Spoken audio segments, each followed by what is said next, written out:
బతుకు ఆడు ఆటలో మరణమంటే ఏమిటి?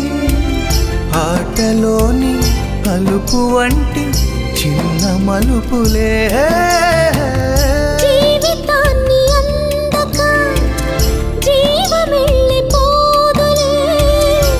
ఆరిపోని అణిగిపోని చిరంజీవిలే. తల నిండుగా శీసులే, ఇక నిండునా ఆశలే. యముని పాశమే బిగుసుకున్నను. మరణమన్నది మరల జననమే. నిండు నూరేళ్ల సావాసం స్వర్గమయ్యింది వనవాసం. దండగుచ్చాను నా ప్రాణం, వెండి వెన్నెల కళ్యాణం.